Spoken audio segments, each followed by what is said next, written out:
Армысыз көрермен, каналыма тіркеле кетіңіз. Ас содасының қаншалықты пайдалы екенін айта кетеміз.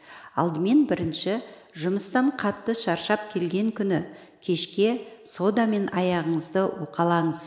5 ас қасық соданы 10 литр жылы сумен араластырсаңыз, сол жетеді. Содан кейін 15 минут аяғыңызды суға салып уқаласаңыз, шаршағаныңыз бірден басылады. Екінші, сода ертіндісі құрт құмырсқа, шыбын шіркей шаққан жерлерді де тез кетіреді. Егер шаққан жеріне күніне бірнеше рет жақсаңыз, орны да қалмайды және жараның аузына микроб түсірмейді. Сода тіс пастасының да орнын ауыстыра алады.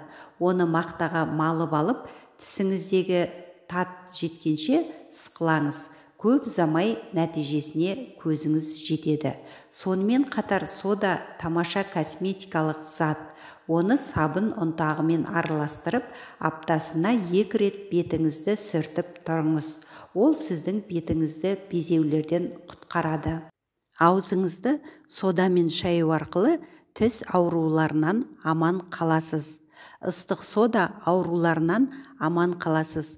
Ыстық сода ертіндісін дайындап қойып, күніне 5-6 рет аузыңызды шаю күнделікті әдетке айналдырыңыз. Сонда сізге тіс дәрігеріне қаралудың қажеті де болмайды.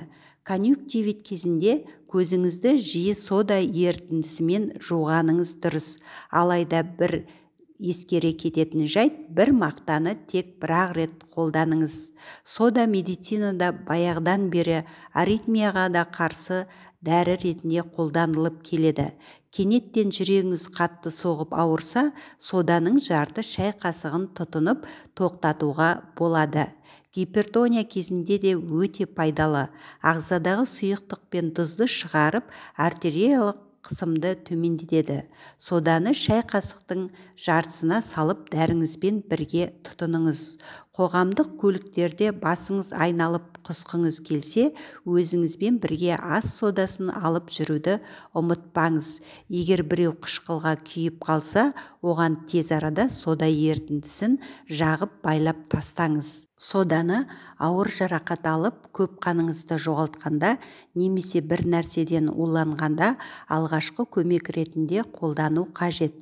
Ол үшін сода мен тұз ертіндісін дайындағаныңыз дұрыс. Дайындау жолы өте қарапайым. 1 шай қасық сода мен 1 шай қасық тұзды алып, 1 литр қайнаған суға салып, жақсылап араластырыңыз. Дайын болған соң әр 5 минут сайын тұтыныңыз. Сүтке араластырылған соданың дәмі бала кезіңізден бері бәріңізге таныс шығар.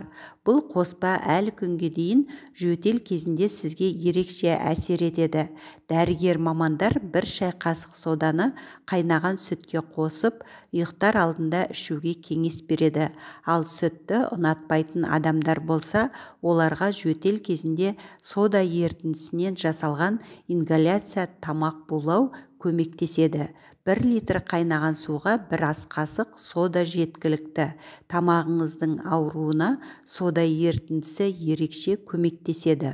Оның 2 шай қасығын алып, 1 стакан жылы сумен араластырыңыз. Күніне 5-6 рет шайып тұруыңыз керек. Сода тамағыңыздың шырышты қабығын суландырып, тамақ қышуын тоқтатады.